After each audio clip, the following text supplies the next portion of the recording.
Welcome into No Punt Intended, presented by Club Fantasy. I am your host, Joe Zolo. We have three more. Wow, why are we even talking about them? The Seattle Seahawks, the Washington Commanders, and the Minnesota Vikings. It still feels wrong that these teams had anywhere near a 500 record, especially the Seahawks. It is very confusing. Most of these teams didn't do much to get better when you really look at it in the grand scheme of things. I mean, the Seahawks very clearly got worse. Commanders, you can argue. The Vikings, their defense got better. Maybe. We'll see. A whole new coaching regime there. It is going to be a very interesting show. And joining us to break it all down, Clinton Holmgren from IDP Guys. Let's get into it.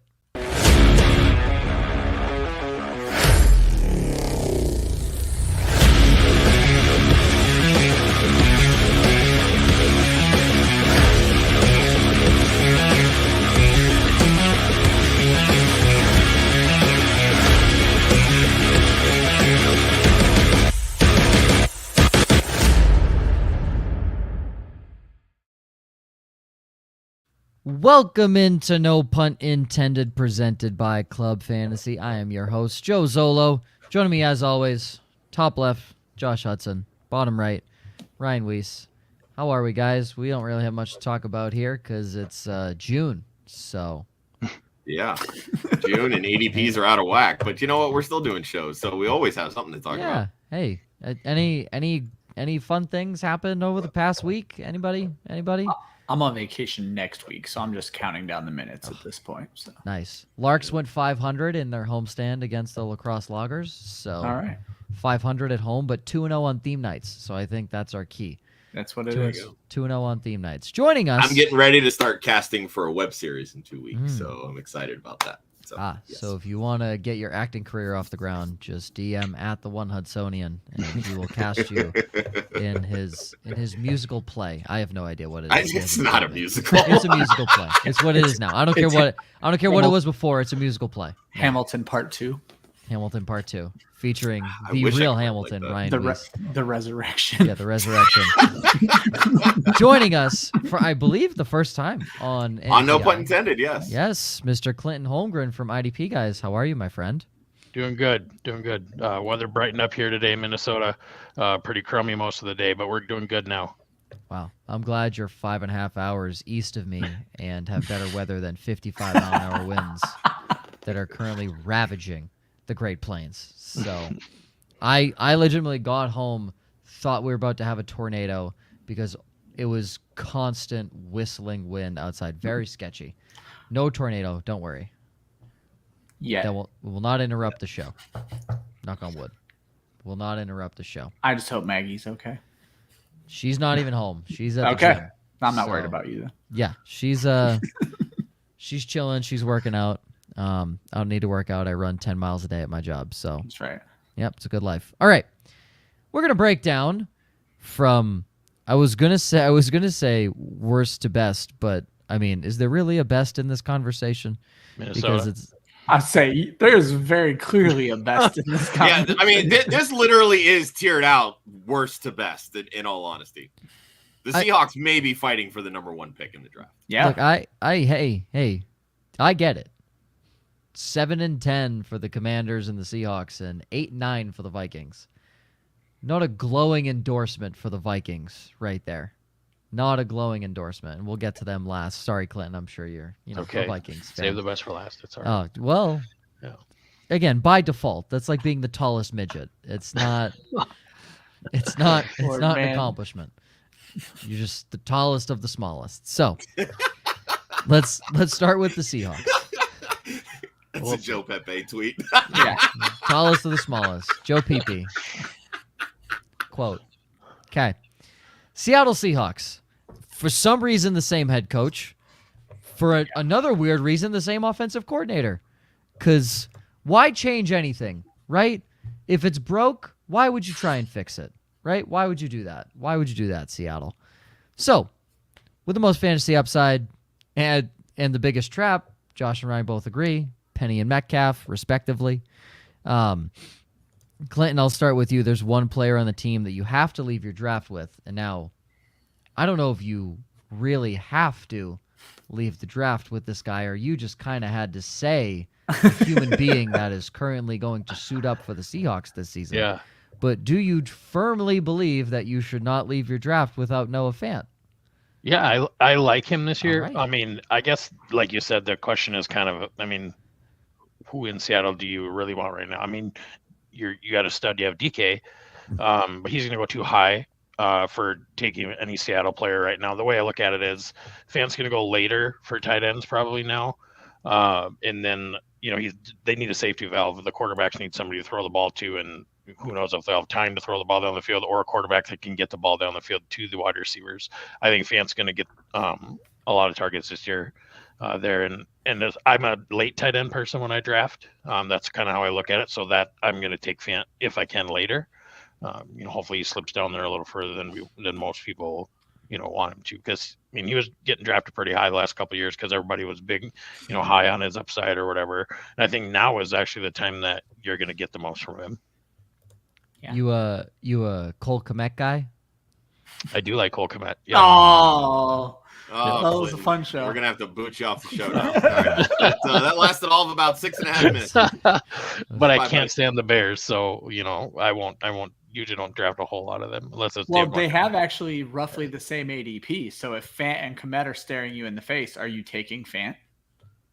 this year. I would. All right, Okay. that's fair. All right, there we go. That's best answer you've given this far. Yeah, that's Yeah. great. Now, this player most avoided, you just put the Seattle quarterback room, which All of them. which consists of the elite top tier players of Geno Smith of West Virginia, Drew Horsecock Lock of the University of Missouri. That is his actual nickname, okay? I did not come up with that. And Jacob Eason, NC State? What if he wins that job? Say. Did he go to Former- NC State? Someone I correct thought me. he went if to I'm- Washington. No, he is he a Washington guy. started in Georgia and went and transferred to Washington. He's from Yeah. the Seattle area. So the Washington Huskies, not Washington State, correct? Yes. The shittier of the two Yes. quarterback football schools. Okay, fantastic, great. Just wanted to even the playing field The here. tallest of the shortest. Yeah. The shortest of the shortest. Washington State has produced better football players at the quarterback position than Washington. Granted, they also did have Ryan Leaf, so it's a very tough conversation with Washington State. But Gardner Minshew. So when you think about it, who do you think starts week 1? Clinton, I guess, is the real question here, because I feel like it's between Locke and Geno Smith, and that just feels like a losing battle. I think just due to him being a veteran, they're going to let Geno start. But you'll see Locke pretty quick, maybe by the end of the day. By the end of the day. Josh? I think it's interesting that Pete Carroll came out and said that the reason they didn't go quarterback in this draft was because they like Drew Lock's talent more than any of the rookies in this draft class. And I find that laughable because A, Drew Lock isn't good, and B, that really tells you how they felt about this quarterback class. Yeah. Like, I mean, granted, that we kind of saw how the NFL as a whole felt about this class. There was only one quarterback that went in the first 2 rounds, and that was Kenny Pickett at 20. Okay. So, I mean, this has the earmarkings of that class that Geno came out of when EJ Manuel was the only first-round quarterback. So, Seattle's basically throwing in the white flag at this point. They're basically saying, all right, we're done. We're just going to see what we got out of Walker and Penny and run them into the ground, and hopefully we get 3 wins out of it and a top 3 pick. Yeah. Like, it really does feel that way, and I think that's largely why they have not paid DK Metcalf yet. Well, this is the same team that brought Matt Flynn in. So, and they also just lucked into Russell Wilson a little bit to kind of save them from Matt Flynn. Matt Flynn, Brock Osweiler, 2 of the greatest swindlers ever in NFL history of cashing in on their literally 15 minutes of fame. Ryan, who do you think starts? I think it's Geno, for sure. Just basically the veteran angle. All of the camp reports have Geno ahead right now, so I think Geno's going to end up being the starter. But I agree with Clinton. Locke's going to end up starting at some point. They'll probably split the games. A name I wanted to throw out is, it seems as close to happening as possible that Baker's going to end up in Carolina. Does Jimmy Garoppolo end up in Seattle? Does he stay in division to stick it to San Francisco, or do you think San Fran's not going to trade him there? I think he gets released. I don't think they can hold on to him. I'm still waiting for the Raiders to pick him up. So let's see what the cap hit is if they outright release him. I'll agree. Geno Smith, not for any of the reasons you guys are saying, is because Pete Carroll's a stubborn asshat and has had Geno Smith on his team for 2 or 3 seasons now. He still handed the ball off to Chris Carson after he fumbled 17 times in the first quarter. So if there's a guy that's been on the team for a while, he's probably going to hand him the reins. And just to play devil's advocate, Will Dissly's also still on the team, so that could hinder And Noah paid. Fant's upside. Oh, paid for his 36 snaps he's had in his career. Josh, what's the cap hit? So it's actually only 1.4 in dead money. They saved $25.5 million by cutting him, and that's post June 1st. They saved $25 million by cutting him. Yeah. Wow. Just It's to remind everyone. they're 15 days late on So cutting him. Yeah, and I mean that's kind of the point where I'm getting at. Like, I mean, they're essentially holding him hostage. It's Like, 100%. I understand that his trade value is in the tank because of the shoulder surgery that he's going through, but it's like this guy's done everything for you that you've asked of him. Like, and this is what I've always respected about Philadelphia and their front office and like typically how they handle players. Like, you know, they moved on from Wentz. They basically said, look, man, it's just not working. We'll move on. We'll take whatever we can get. And they've done that with several players. And with the 49ers and this whole Jimmy G thing, the way that Kyle Shanahan is talking, he's basically said he's not going to be on this team next year. Yep. He is literally tanking his trade value by saying that. Like, they're not going to get what they deem a valuable trade chip by saying he's not going to be our starter. He's a dead asset at that point. So why not just cut him, let him go, get examined by other teams' doctors through the whole free agency process, and let him latch onto a team? He's led you to 2 championship games and 1 Super Bowl. So hold on a second, though, because now I'm going somewhere else with it. I feel like Shanahan, Jimmy G, these guys are all friendly. Maybe this is worse for Jimmy G than what we know, and he's just protecting Jimmy G at this point, that if another team's doctor gets in there, it might not be as pretty as we're imagining it would be. I mean, and that's fair, but at the same token, he signed this contract. He's still going to get paid regardless. Exactly. So, I mean, I don't know. It really does. That's what it feels like to me. It feels like Shanahan's just kind of holding him hostage at this point. I agree. I just don't know, other than Seattle, where does he end up at this point? I guess Cleveland might be in the market. Right? Second round pick for Jimmy Garoppolo doesn't look so bad now, does it? No. Bill Belichick, the genius. But I he do want to go back foresaw. to Will Dissly for just a moment. 3 years, $24 million for a guy in his 4-year career that has caught 76 balls for 900 yards and 9 touchdowns in 4 seasons. It's good work if you can get it. Remember when Trey Burton signed a 4-year, $32 million contract and proceeded to catch like a single ball for Indy? Because of one play? because of a play that wasn't even at his position? Yep. Yeah, but at least he made it to the Super Bowl. What the fuck is Will Dissly done to earn that contract?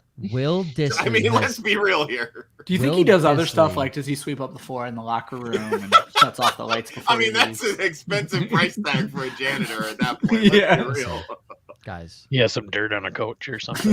Yeah. guys, Will Dissly puts himself through a lot with all of his injuries, all the time he misses on the field. He deserves that money, okay? Clearly. Because clearly $2 to $3 million a year is not enough to cover the medical expenses Will Dissly has had to go through. So $8 million was the cutoff mark for him. He's like, Pete, I'm gonna need 8.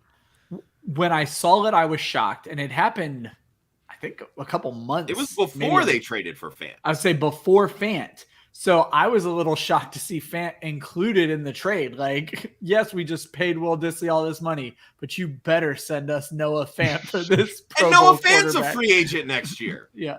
Like that's what I find crazy. It's like, Smart. oh, we want this guy. Smart. And you know what? Shit, if he does well for us, crap, we're gonna have to pay him too. Like, dude, this front office is god awful. And But they've been god awful for half a decade. I'd say, Josh, you hit it on the head Smart. where I think Atlanta and Seattle are very much competing for the first pick right now. I mean, at least Smart. Atlanta took a swing at a quarterback in this draft. And Like, got the right one. I agree.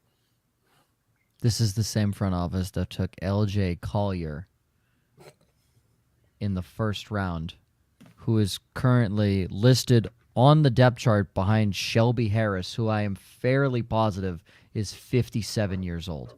They just brought Shelby over in that same trade as well. Yes. So Shelby Harris, who was a pity throw-in for the trade, is Literally, I think it got announced like an hour after the trade. Yes, Shelby higher Harris on the was a depth part chart of it.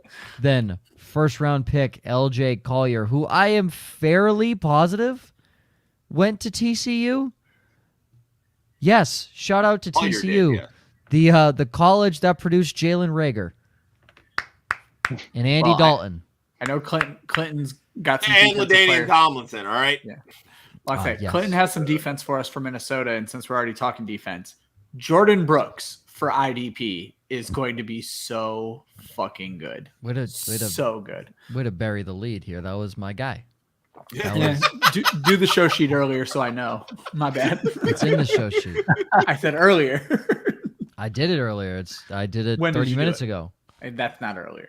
That is technically when I mean, technically it is. by definition it is earlier. By definition it is earlier. But yeah, I mean, Clint, I'll get your thoughts on Brooks. I have him finishing, I think 4, I think was somewhere around there. I'm very high on Eric Kendricks. So, how do you feel about Brooks? Where would you put him? Yeah, I think you're right.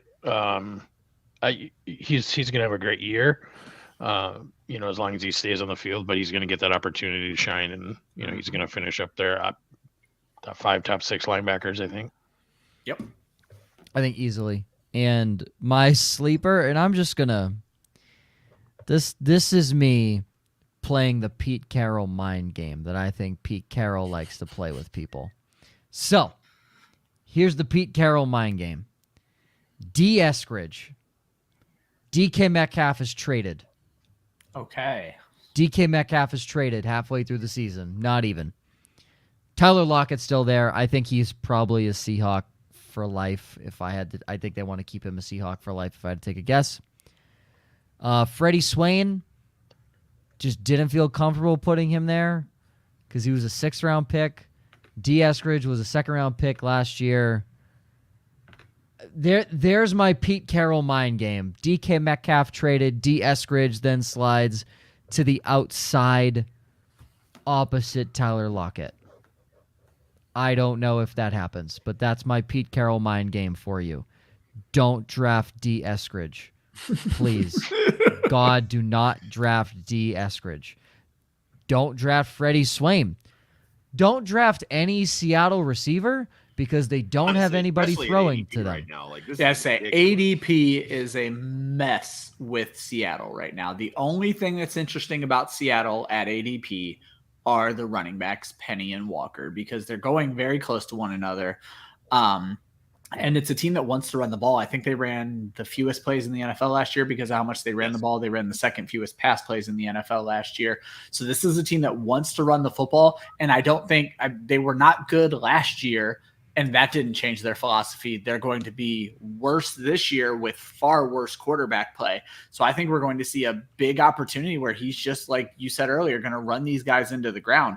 Rashad Penny, what did he get? A 1-year deal, a 2-year deal? What is he even on? He got at a this point? 1-year deal. A 1-year deal. So they don't care if they kill him, and it's only going to take 3 or 4 games for that to happen. And then you're going to see Walker take over. And Walker at points was one of my favorite running backs, or was my favorite running back last year. Breece Hall ended up overtaking him, but I think Walker is going to be fantastic. Yeah, I love me some Kenneth Walker, or Ken Walker, I guess is what he wants to go by. But What the hell? yeah, Sleeper? it's I'm one with- of those things. Yeah, no, he literally came out and said, "My name is Ken.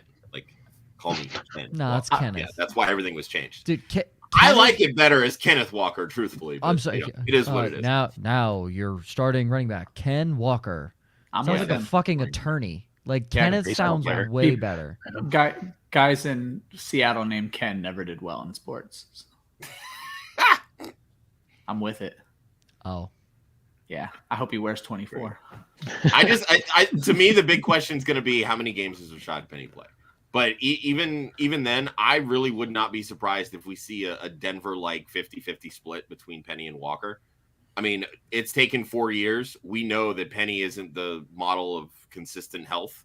So they went through, they re-signed him. He was essentially an RB1 the last, 5 weeks of the season? The RB1. The RB1. Yeah. Finished the year with 6.3 yards per carry, which led the NFL.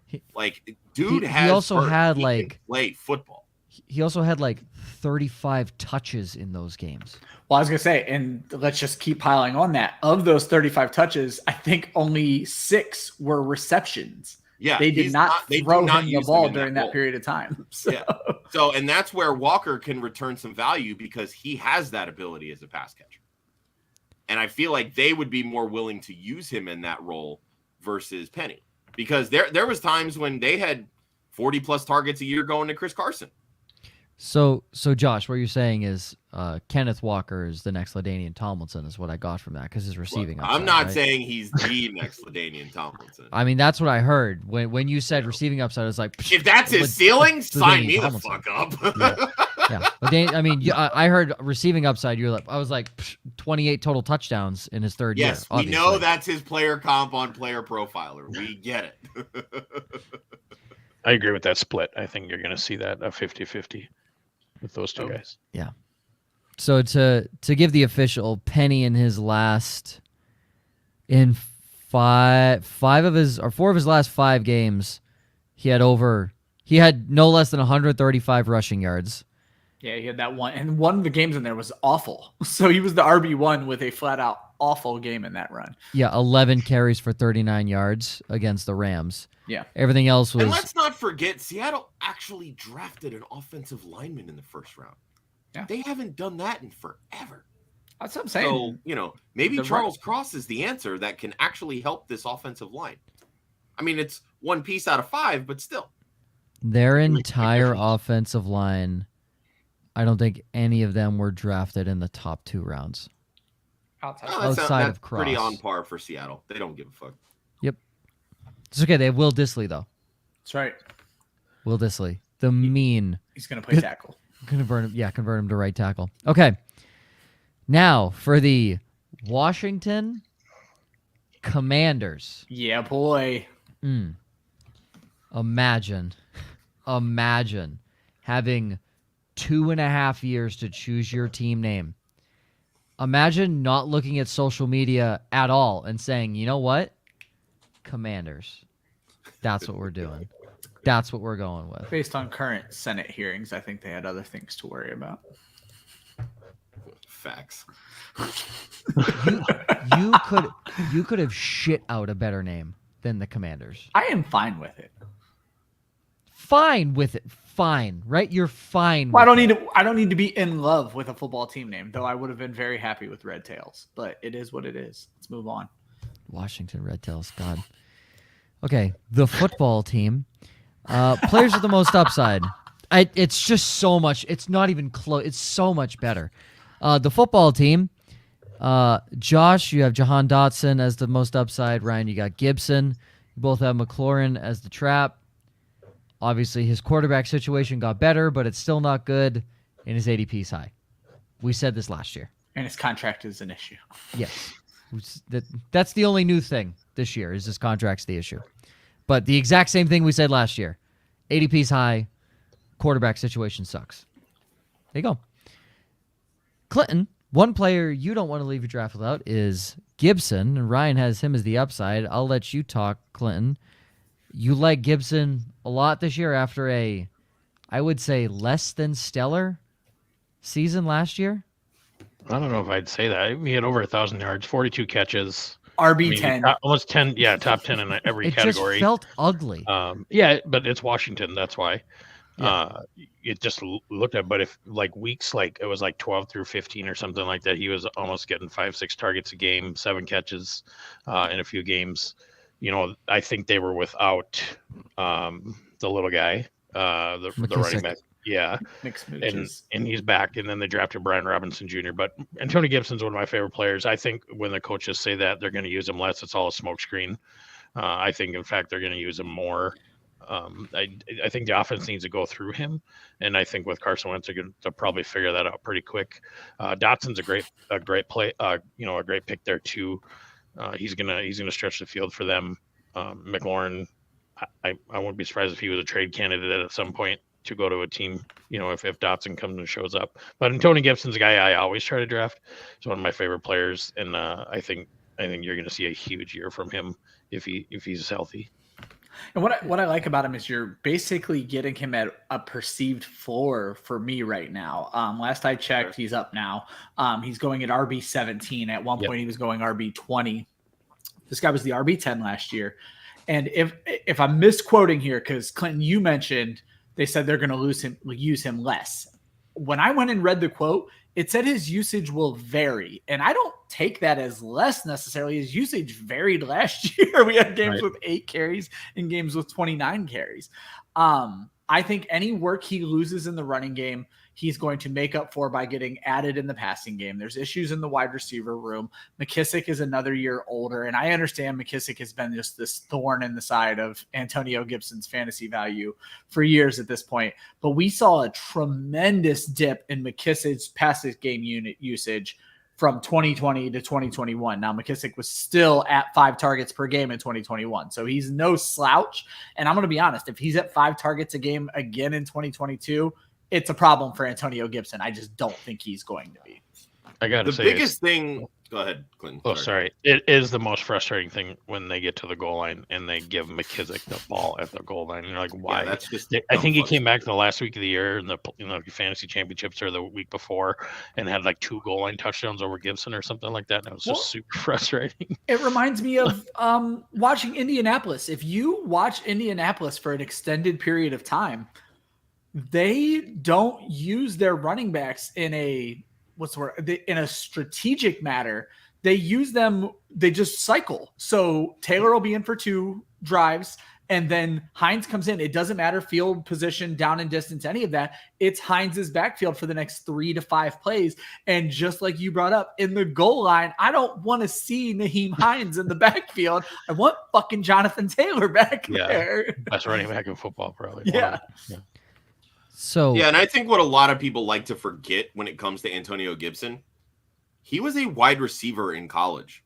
Mm-hmm. To be an effective running back in the NFL, you have to learn how to pass block as a running back. And that's something. So they're giving him the ability to run as a runner on 1st and 2nd down, and they're pulling him on these normal passing downs, even though he's very skilled in a passing role because he doesn't understand blocking assignments.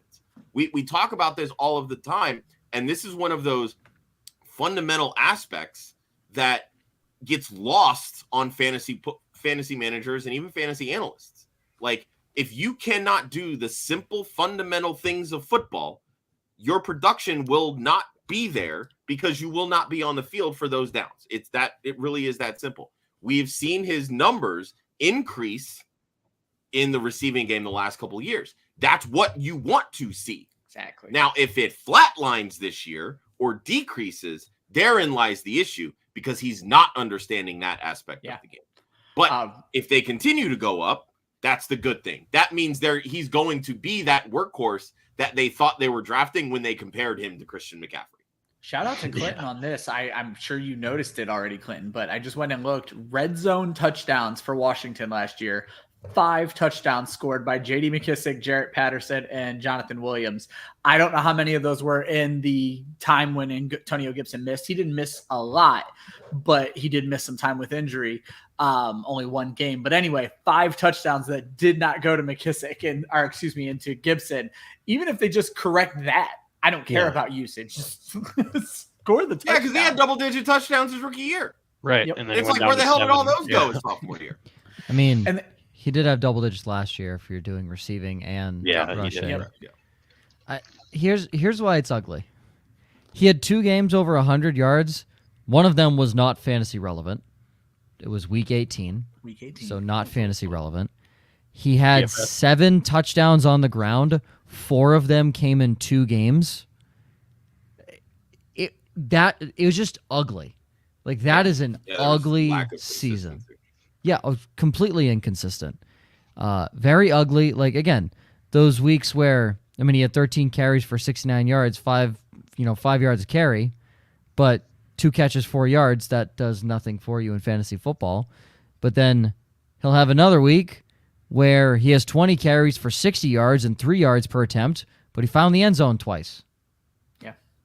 I think what is frustrating with him being a former wide receiver is we haven't really seen last year. We saw one game, I'm looking at it right now, in his rookie year where we saw a big receiving game from him against Baltimore in week 4 of his rookie year, 4 catches for 82 yards. Last year, he only had one like high yardage game, 73, and it was very clearly on 1 catch. So he took one to the house, 1 catch for 73 yards. Otherwise, he didn't crack 40 yards on the season receiving the ball. And when you hear it was a guy who was a former wide receiver, you expect so much more in the passing game. But Josh, you're hitting it on the head where he may not even be out there on the plays where he could take things for long yardage because he can't pass block. So he's probably not out there for screenplays, things along those lines. So great point on that 1 catch for 73 yards. He was 12 for 31 on the ground that game. Yeah. It was his second worst yards per attempt of the season. So, I mean, there's definitely, and to me, I like him as a back. I think there's room to grow. It's going to be interesting to see how they use him. They immediately looked at him and Robinson as Jonathan Stewart and D'Angelo Williams all over again. I'll be honest, I still haven't went back to look into how Ron Rivera, and at that point, I don't even think it was Norv Turner at that point. So I guess it would just be Rivera with those 2 backs just to see how they split them up because it's been so long. I don't. It was essentially a 55-45 kind of split, in all honesty. Like they used them pretty interchangeably. Did they bring a third? And I apologize if I'm putting you on the spot here. Did they bring a third back in for passing downs? Was there anybody like J.D. McKissick on that Williams, team? Williams was used a lot in that role. And I remember this because I've done a lot of research the last couple of years on these splits. But I mean, there was times where Stewart, like early in his career, was only playing like 10 games. So Williams was getting a lot of work. And then Williams, as he got older, would start missing games. And there was one year where Stewart absolutely blew up. Yeah. Because he ended up playing like 15 or 16 games and had a Pro Bowl type season. But so much of it went through Cam Newton as well. Because Cam Newton drove that offense because of his legs.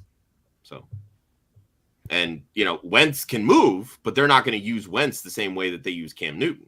Nope. And and Clinton, I noticed that you have Wentz as kind of like the guy you're avoiding, and I really want to find out why. Because look, I get that he hasn't been the best on-field like NFL quarterback, but he was still a QB 12 last year. Mm-hmm. So he's putting up numbers for fantasy that if you're waiting on the quarterback position, he can be either a reliable or streamable option at that point. Yeah, I guess when I put Wentz on there, I'm gonna draft other commanders before him. I'm not gonna seek Wentz out in the quarterback world. You know what I mean? There's other guys similar to him, I think, that you could draft just a little higher that are going to have better seasons. Now, however, if McLaurin and Dotson are both good to go and they're going to pass the ball more, Wentz, he's probably going to have a really good year. He might have the best year of his career, this season. But I look at it like if I'm avoiding anybody in the Commanders, it's him. I'll take Gibson first. I'll take McLaurin. I'll take, even Dotson there. Just in general, I'm not a big Carson Wentz fan. So it just, I don't even. I guess wouldn't be able to tell you why. It's not a stats numbers thing. That he's efficient, so you want that.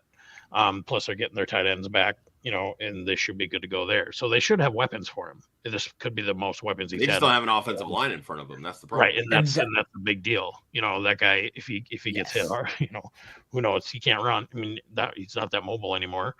He really never was. But yeah, he moved a little bit. But so he's brittle.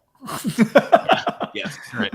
Yeah. No, the one thing I like, so I agree with Clinton to where I'm probably avoiding him as well. And Josh, I totally get what he did last year, but very different offensive line, very different, weapons in general. But one of the things I noticed when I was looking through my projections yesterday, how deep for fantasy purposes this QB class is. They're honestly at this point, if you're taking a quarterback before the 7th, 8th round of your draft, you're fucking up. We noticed it on Mock Draft Monday this past week, where someone took Justin Herbert at the 5 turn, our guest, and was like pissed about it because Tom Brady, Dak Prescott, names of Matt Stafford went in like double-digit rounds in fantasy. And so like I was looking over, I'm going to quickly run through these names. You have your top 5 guys, but like I'm going to go down to 16 here. And would you take any of them over Wentz, Allen, Herbert, Murray, Mahomes, Dak Prescott, Tom Brady, Joe Burrow, Lamar Jackson, Jalen Hurts, Matt Stafford, Kirk Cousins, Trey Lance? We just hit top 12. We still have Russell Wilson, Aaron Rodgers, Derek Carr with the weapons. And if you somehow believe in Tua T with the weapons, and I haven't even mentioned like Matt Ryan yet. Like there's just a lot where I understand Wentz could be a streamable option, but I'm certainly not trying to leave my draft with him, even if I'm planning on streaming the position. That's fair. I might take Wentz over Tua. I knew you would. I don't know where I stand on that. I don't think I'll ever be in that position, but I completely get it. Tua has done nothing to inspire confidence at this point. So I mean, hey, remember that video that the Dolphins he throws posted punts. where he hit Tyreek Hill on a deep 30-yard bomb that he underthrew him? All those videos are so silly. People get so excited about the dumbest things.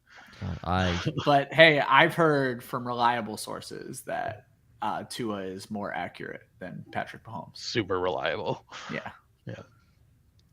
Oh, did you miss that Tyreek Hill said that this week? I did. Yeah, I did. I was like, why am I getting no laugh from Joey? Tyreek Hill said that? Yeah, he did. I mean, I'm not gonna sit here and tell you like I think there's a decent amount of quarterbacks better with accuracy than Mahomes. Certainly. Tua's not in that conversation. Yeah. Let's just he might not even be top 3 in his division. Look, if Tyreek Hill is 50 yards down the field, Tua is going to throw it perfectly to the 30-yard line. So we have nothing to worry about. And Waddle will be standing there at the 30. Yes. That's what you do. You just run a fly route with Hill, and then you just run an underneath route. And Waddle follows 20 yards behind. Yeah, exactly. I love it. To kick me behind if there's a duck. Yeah, just in case. I love it. And then Preston Williams is on the other side, just right. as bait. How does he still have a job? Just praying not to get hurt. Yeah, exactly. He doesn't have a job in Miami anymore. Oh, he doesn't? Oh, I thought he. No. Oh, sad face. Sad face. Boo. When did they let him go? I know. When? I actually saw something that he just signed That with should have been somebody else. headline news. Oh, I missed it. Boo. Okay. My sleeper. Here's some more mind games I'm going to play with you. Cam Sims. Guess who's going to get hurt? Curtis Samuel. Guess who's going to slide into the 3rd receiver role? Cam Sims. And he's actually shown as a 3rd receiver, he can be pretty damn productive. I stand corrected. Williams is still in Miami. I was going to say. Yes! Sorry. Preston Williams, Miami Dolphin for life. I think you're thinking Albert Wilson. 1.49 million. I stand corrected. You're thinking that's Albert Wilson, 1.49 too much. I wish I had that salary if I was that bad at my job. Cam Sims will slide into the 3rd receiver role when Curtis Samuel inevitably gets hurt. We have seen Carson Wentz not afraid to throw to no-name receivers. Yeah. Ashton Dulin. I say shout out to my guy Ashton Dulin. Ashton Dulin. Number one. Yeah. I mean, with Greg Ward, he made relevant, right? Like he made Greg Ward relevant for a few fantasy games. So I'm swearing off wide receivers named Sims from Washington. So I'm still heartbroken over Steven Sims Jr. Yes. Oh my God. R.I.P. Steven Sims Jr. Yeah. Gone but never forgotten. Ever. Not dead, but just gone. Yeah. Yeah. Well, not forgotten or forgiven. I'm bitter. I have to say, I mean, I do legit like. I don't think Cam Sims will ever be a 1. He might be a 2, but he is better than your team's 3rd or 4th best cornerback. So by far. you instantly put him over De'Ami Brown, and I understand Sims is more suited to play the slot. So I think Sims' route tree is better. I think his hands are better. What De'Ami Brown is over him is speed and draft capital. And obviously yes, draft capital too. But I mean, Cam Sims has been there since 2018, and his draft capital was dog shit. So he's on the team for a reason. It's a UDFA, actually. Yeah, undrafted free agent from 2018 on the team. Yeah, like he's doing something. I like him. I'm not trying to throw shade at Cam Sims. Yeah. I try to follow camp reports, and his name actually hasn't popped much. It was De'Ami Brown, and maybe it was Cam Sims. There was a second name there that I was shocked was the name they mentioned, because it wasn't Jahan Dotson at that time, but Dotson is starting to get some love right now. So. Well, your other two would be Gandy Golden and who is moving to tight end. Yeah, and Kelvin Harmon would be the other it was guy. Definitely it was Sims then. I'm wrong. So Cam Sims. Yeah, I like Cam Sims a lot. I think Rivera likes Cam Sims, and it just feels like a weird Carson Wentz guy. Antonio Gandy Golden is slated to move to tight end. Not that anybody knows who he is, but that's probably a precursor to him being released at this point, because they drafted Bates and then the kid this year. Cole Turner. Yeah, Turner. Yep. All right. On to the ever so lovely. Oh, sorry, Cameron Curl. Please, God, just stop. Oh, yeah. Stop avoiding him. Just stop avoiding him. There's no reason. Okay. Don't draft Chase Young over Cameron Curl. Don't draft any of the first round picks that are currently sitting on the Washington Commanders defensive line. Draft the 7th round safety who stole the job from former Pro Bowler Landon Collins. And take him. Don't forget Jamin Davis. Jamin Davis. Yes, I like Davis. Cole Holcomb, also a weirdly underrated linebacker for fantasy football. But Cameron Curl, forget about the other two. No one cares about them. Curl. Seriously though, Cameron Curl. Cameron Curl's legit, and he will 1/14 of Ryan's belt. That's right. Cameron Curl and Joe Zolo. Nice. Exactly. All right. Minnesota Vikings. New coach, Kevin O'Connell. New OC, Wes Phillips. He was the former Rams tight end coach. So, obviously, the next Sean McVay, as we all know from everyone in the Rams coaching tree, is the next Sean McVay. Players with the most fantasy upside. I mean, we're really going to put Irv Smith here? Really? We're really going to do that, Josh? We're going to do that again? We're gonna say, I have my reasons. 7 times the charm, big guy. We'll get you this time. I have my reasons. I don't want to hear him. Kirk Cousins is Clearly, also your other upside. You're not asking me for him. So. Yes, because your reasons are invalid, because Irv Smith will be injured for 75% of the season. They're invalid. Every single argument is invalid. Ryan, your upside is Adam Thielen. Who I hate, but we'll get to that as well. Josh's biggest trap is Adam Thielen, and Ryan's biggest trap is Irv Smith. I hate this show. I hate the show. I honestly didn't even realize we did that. I hate this show. What the hell? Like, it's so stupid. Clinton, there's one player you're not leaving your draft without.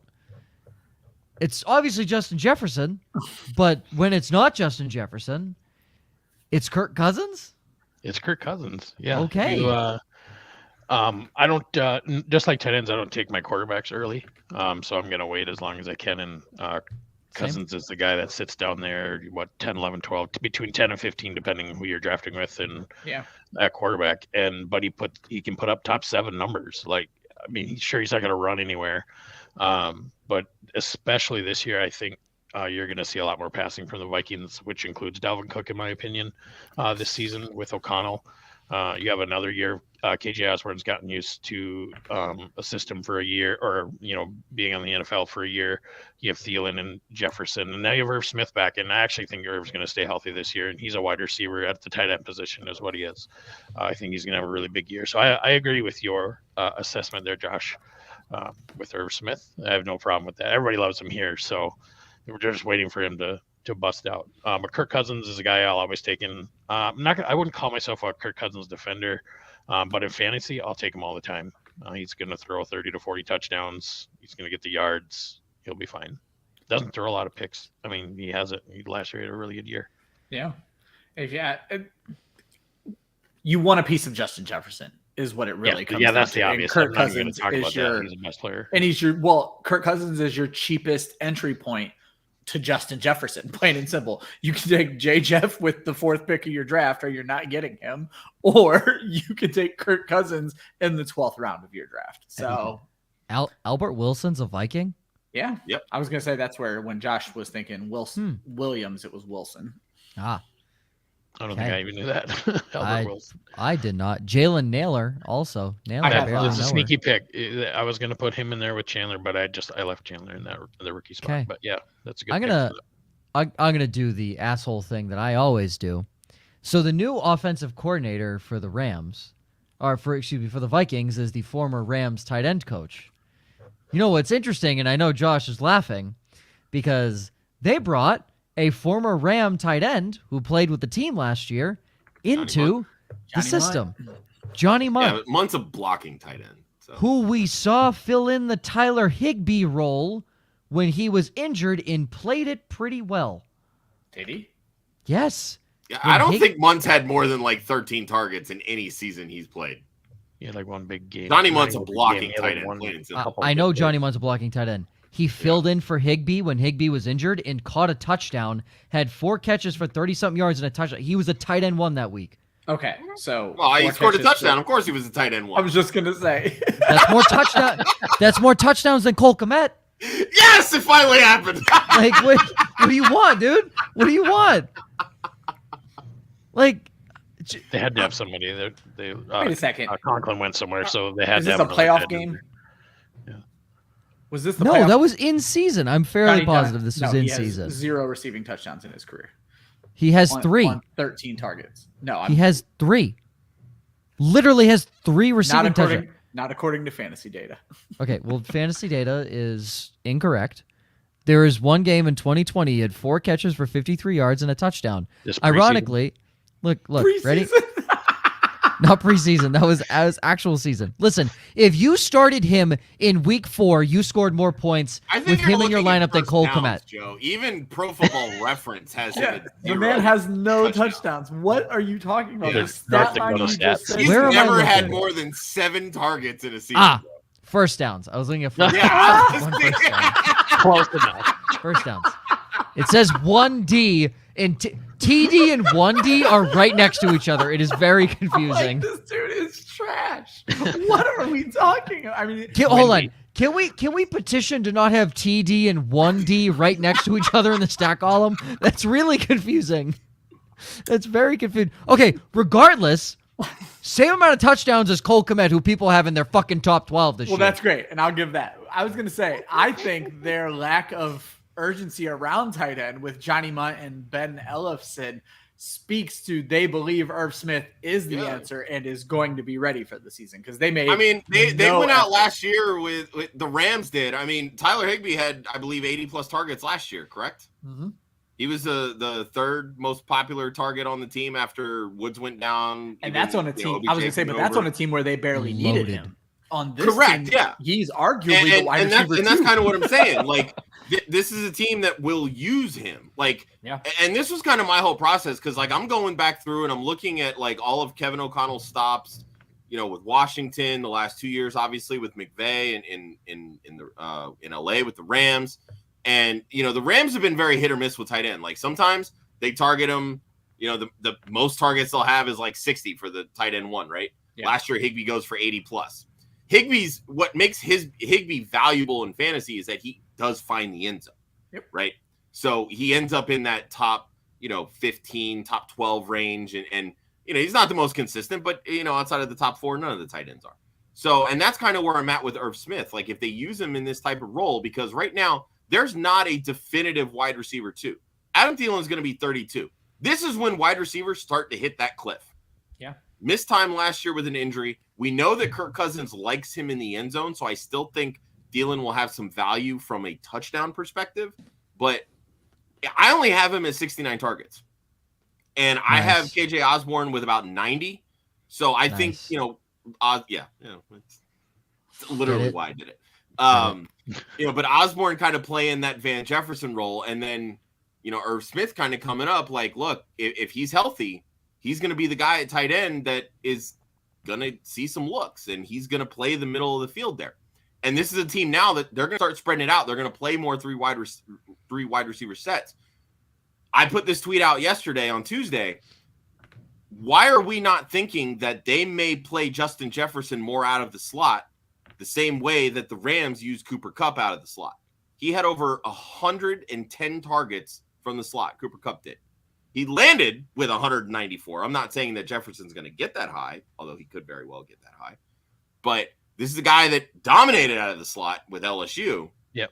You move your best wide receiver into the slot. If that's where this offense is going to funnel through, Jefferson could be the wide receiver 1 that people want to talk him up to be, if that's the case. I'll get behind Irv Smith. I'll get behind Irv Smith.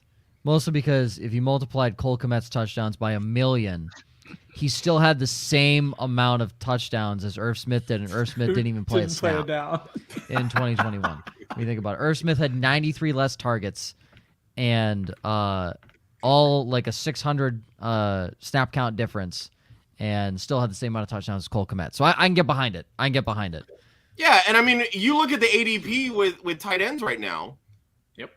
Just looking at targets, right? Right now, Cole Kmet is at tight end 15 and Irv Smith's at 20. I would much rather wait and take Irv Smith. Johnny Munt. Who am I thinking of that came in for the Rams? I literally just saw his name. Blanton. Yeah, Kendall Blanton. No, there was another guy that came in for the Rams. Bryson Hopkins.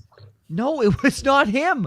I don't know who it was. Last year? It might have been 2020. The last two. 2020, Everett was the only one who scored a tight end touchdown outside of Higbee. Last year, no one did in the regular season. Kendall Blanton had the game that we're talking about in the postseason. The last 2 years have been a blur. So it might have been 2020. I think you're thinking Kendall Blanton. He did have a game. Munt had a game. He was 4 catches for 53 yards in 2020. In 1 first down, not a touchdown, just 1 first down. So I think I'm thinking of that. Cool. He's a blocker. Johnny Munt. I like Irv Smith. I like this Deep offense sleeper. in general. I'm having a lot of trouble breaking things down between what I want to give to Thielen and what I want to give to Osborne. Josh, you put me on to Osborne last year. Obviously, I was able to see he was a good player. Clinton, what is your takeaway as the fan of this team? Are they going to run a lot of 3 wide receiver sets? Like, I guess I just we want to bury Adam Thielen because he's, I think, 32 when the season starts. He'll be 32 when the season starts. And so there are issues there, but he's such an efficient touchdown scorer at 8 touchdowns, 10 touchdowns on 95 targets last year. Is it the full transition to KJ Osborne that some people want it to be? Is it a split? Is a split good enough to keep them both relevant? I still think you're going to, until Thielen's not on the field, you're going to see Thielen. Okay. But I do say that you'll see more 3 wide receiver sets. And Osborne's going to play a huge role. He really showed up towards the end of the season last year. Smith Marset showed up really well. He got a guy. I think he's hurt already. In these practices, but he looked good towards the end of the season. But Kirk loves Adam Thielen, and you should. He's reliable. That's why I think that his touchdown upside still remains, literally for that reason. Like I could see a scenario where, you're like, all right, we want to stretch the field. We move Justin Jefferson into the slot. You put Osborne outside. You bring in Smith Marset to stretch the field. And now, Thielen just becomes an inside the 20s red zone target at that point. Because then you're keeping him healthy. Not slow. Yeah, they have Smith Marset listed as the 7th receiver in this offense. Yeah, I don't know why. I mean, at the end of the year, he was in there with the 3-4, him and Osborne. But and he averaged almost 20 yards per reception last year, if I'm not mistaken. Yeah, towards the end of the season. Yeah, I also think you're going to see a lot of Dalvin lined up outside this year, just with the way that the offense is going to run. I think you'll see a lot more Cook because he's done that in the past in the last couple of years, and I don't think they're going to change that with him. I think we'll see him a little bit outside too, or even 4 wide. He's a really good wide receiver too. Yep, very good pass catcher. So on the opposite side, I just want to see him play more than 14 games for once. That's all I want. Everybody does, yeah. He's one of the best backs in football. He really is if he's on the field consistently playing. But yeah, when I heard the whole thing that they're playing him more at wide receiver, that brought a smile to my face. Those are the things you like to hear for fantasy backs. So on the opposite side of the football, if I told you a team comprised of Dalvin Tomlinson, Zadarius Smith, Jordan Hicks, Eric Kendricks, Daniil Hunter, Patrick Peterson, and Harrison Smith, how would you feel about that defense? I was going to say, are these basketball players? I don't know defense. Ha ha ha ha ha ha ha ha ha. Add IDPs to Dynasty, bitch. So these guys, when I say those names, you're like, oh damn, that's a good defense. And then you remember, oh damn, you forgot to mention any corners. The Vikings. And yes, and then I say, yes, oh my goodness, how could I forget? Chandon Sullivan, goated. Perry Nickerson? I know who that is. I mean the best of them all, Cameron Dantzler, your boy, who single-handedly gave the Lions their first win of the season. A Caleb Evans, Harrison Hand, Nate Hairston, Miles Dorn. Yeah. If anybody better get after that quarterback. If anybody can tell me anything relevant about any of their corners outside of Andrew Booth, because Pat Peterson is on his last leg. Dantzler's flash, though. Dantzler's I was going to say, I feel like I have to protect you right now, Clinton. Joe has a vendetta. You don't like Dantzler. I don't like Dantzler. Who plays 5 yards deep on a Hail Mary in the end zone? Who does that? Who does that? Idiots do that. What do you mean? We barely could get through an entire show last year after this happened. Cameron Dantzler. Apparently at Mississippi State, they don't teach Common Knowledge 101. They don't teach that. It's the SEC. What the fuck you expect? Oh my God. How do you... I will say, and I know you had him in your list, I feel like they did a good job in the draft with Booth, and then is it Sign? Is that how you pronounce his last name? Okay. Yeah. Yep. He's out of Georgia, faithful like that. Yes, you will. Yeah, he's great. I love the pick. Yeah, they put in camp. He's been right there with Harrison. Cam Bynum, had a couple of good games last year, but he was hurt or had COVID or something like that. But I think he might looking at, other than the guy that gets a bunch of sacks, he might come out as defensive rookie of the year. Wow. That's the kind of level talent. And everybody people were mad they didn't draft Hamilton, lower, but I think they knew who they wanted, and they waited till the end of that first and grabbed him. And Booth's a really good corner. Yeah. The linebacker from Oklahoma that they got, he might play right away. Brian Asamoah. What Hicks does. Yeah, Asamoah. They did a good job. Now it just comes down to all of them all playing together, but the corner situation is bleak. Depending on Booth you just have to get after the quarterback is what it comes down to. You have to protect the corners. Yeah, and Darius and Daniil Hunter are healthy. Like that's exactly 2 15 sack guys, 2 10, 15 sack guys if they're ready to go. And I think they drafted Sign to be the replacement for Harrison Smith. Yes, and he gets to play with him before he does it. How awesome is that? So. Yeah, and I mean Harrison Smith, one of the learn from one of the best. Yeah, one of the best safeties of his time. Yep. I'd have to go back and look at everything history wise, but I would say no. You're right. That there's anything most people will say that about him.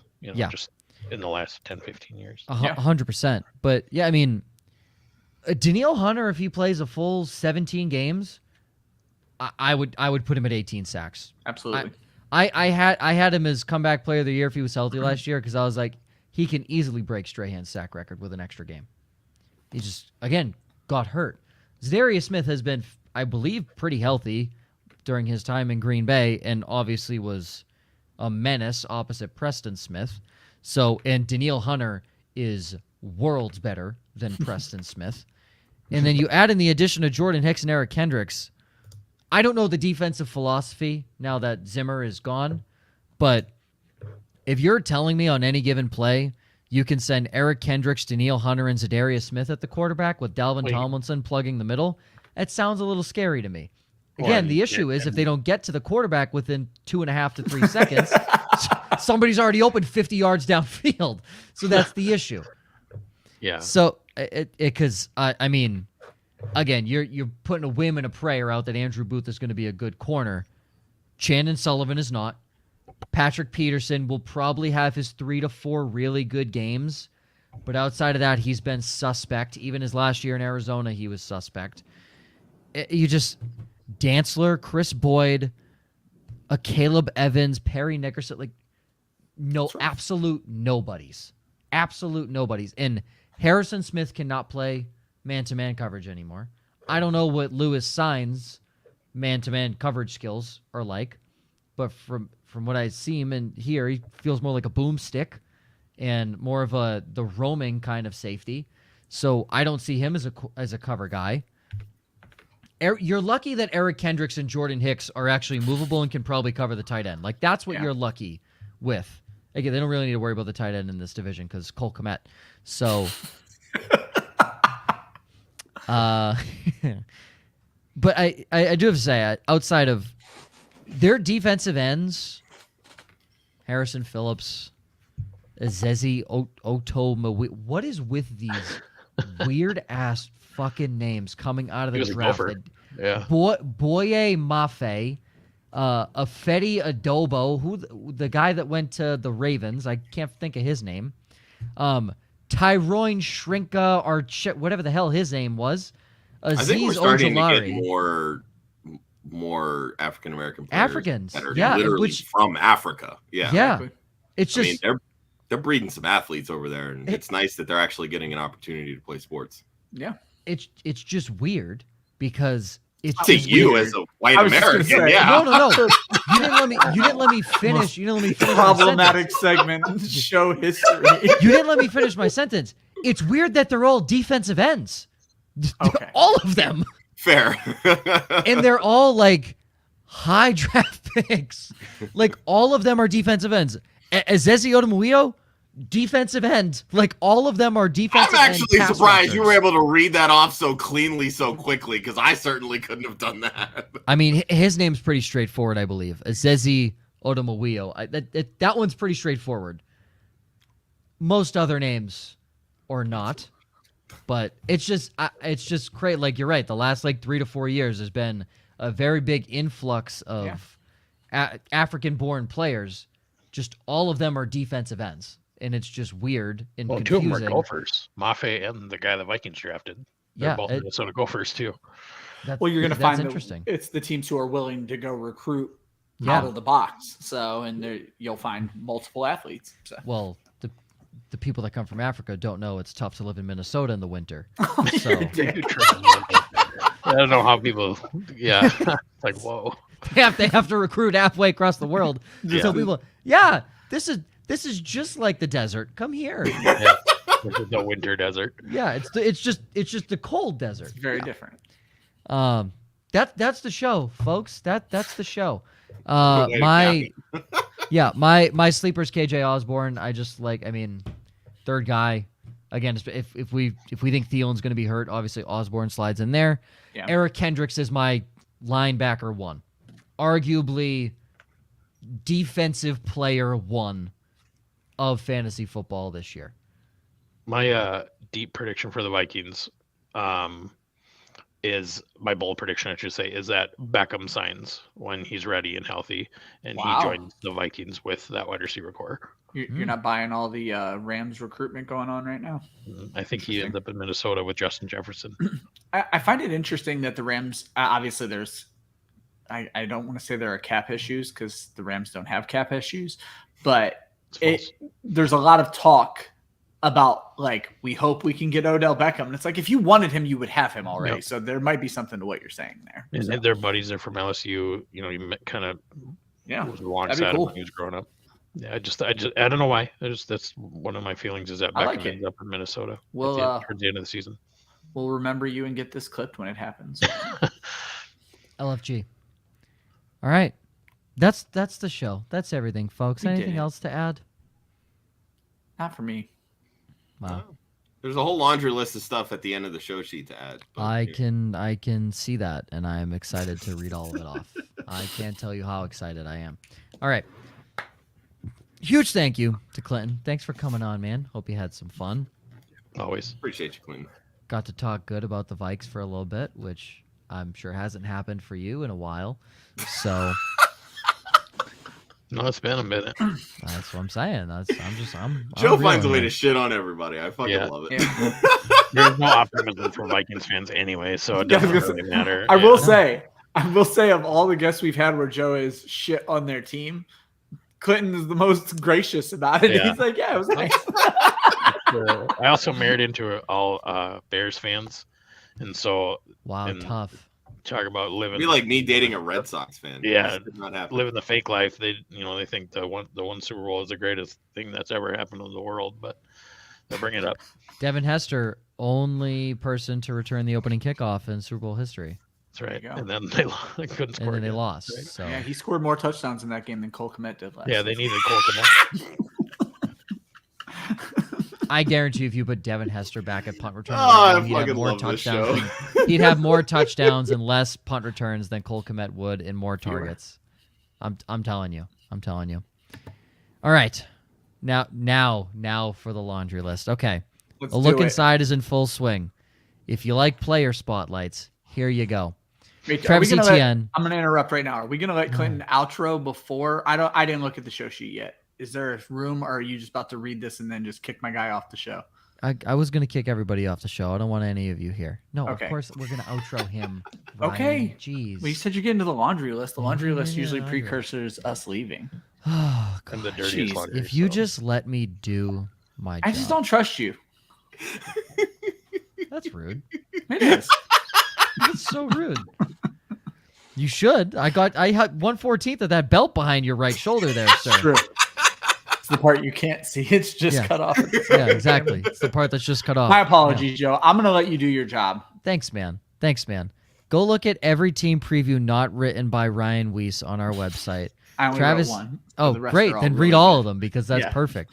Irv Smith will drop on Friday from Zach Berger. We get stuff on Antonio Gibson, DK Metcalf, Jerry Jeudy, Khalil Herbert, DJ Moore, a slew of other guys from teams we've already talked about. Monday morning, mock it like it's hot, 10 a.m. or 10 a.m. Eastern? 11 a.m. Eastern. Sorry, it's 10 a.m. my time. Sorry. 11 a.m. Eastern. Get ready for the 2022 fantasy drafts.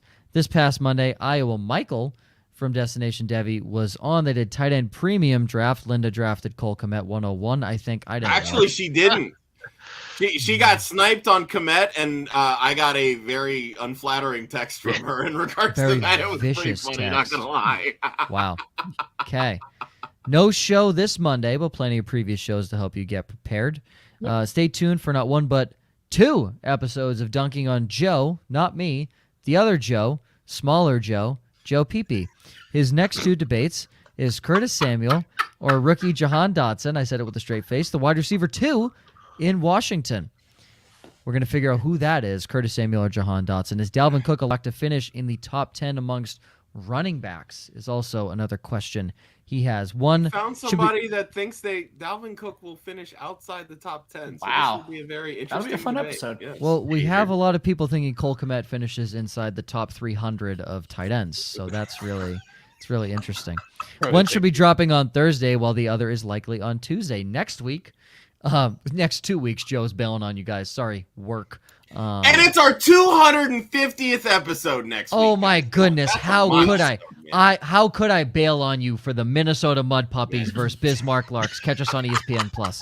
I'll try to swing by if we're not doing anything Wednesday night, but no promises. I will not be there, sadly. The show must go on. We're previewing the Browns, Ravens, and Tua Tagovailoa's Miami Dolphins, with not one but two guests: star relief pitcher, obviously, Mr. Hutchison Brown, and joined by ESPN's Eric Moody. Wow. Eric, you can go watch Eric here on the live stream and then go over to his station ESPN Plus and watch the Bismarck Larks game as they take on and absolutely eviscerate the Minnesota Mud Puppies. I love it. Live on your TV screens at 6:35 p.m. first pitch Central Time. So, Clinton, now is the time. Where can everyone find you? And what do you do? Where can everyone find you? Yeah, do all my work at IDP Guys. You can find everything there. I haven't done a whole lot this summer. Focus a little more on my baseball leagues and things like that in the summer. I have done a couple articles at the beginning of the summer, just with some dynasty stuff after the draft. But you can go to our website and find our IDP draft kit right now up through the start of the season. That's a great deal. If you have IDP leagues, we have a lot of great contributors there, not just from the IDP Guys website that have helped with that. Then we also have a rookie draft guide that you can get electronically. To check out all the picks, offensive and defensive. That's for everything. But go check those things out. We got a lot of things coming. Our guys stay pretty busy in the summer with all the draft things and stuff like that. Number one destination for IDP, my opinion. But yeah, that's where all my stuff is. You can go to our YouTube page and see a lot of the videos that I've done on there. I'll do some shorts, summarizing articles and EDP and things like that for our site. I want to just add in Clinton is one of my go-to sources for DFS information. I plug him all during the season. I have him on my DFS show all the time. So you want to be following him come week 1. Heck yeah. At Clinton Holmgren for those on the podcast. That's right. HOLMGRE and Clinton Holmgren. All right. That is everything, folks. For Josh, Clinton, Ryan, myself. See you in 3 weeks, guys, because I legitimately will not be back until the July. Joe 6th. won't be. I'll be here. Yeah, Ryan but will be back in 2 weeks. But no one cares about Josh. Thanks. Appreciate that. They only care about the right side of the stream for consistent people that continue to come back. And then always the bottom left of the screen, because that's the guest. The guest. Yes. There's a reason why we put the no punt intended cutting off half of your screen is because you're not as important, obviously. That's right. Yes. Yes. You can follow Club Fantasy on Facebook, Twitter, and Instagram at Club Fantasy FFL. The URL is clubfantasyffl.com. Follow the Bismarck Larks at Bismarck Larks on Twitter, Facebook, Instagram, and TikTok. Please, I have goals to hit. I would love to hit them. Get Joe paid. Hashtag get Joe paid. Hashtag Bismarck Larks. Hashtag protect the nest. Please go follow. We appreciate that. Always remember, defense wins championships. Offense wins fantasy football. We will see you next week to break down the Browns, Ravens, and Tua Tagovailoa's Miami Dolphins.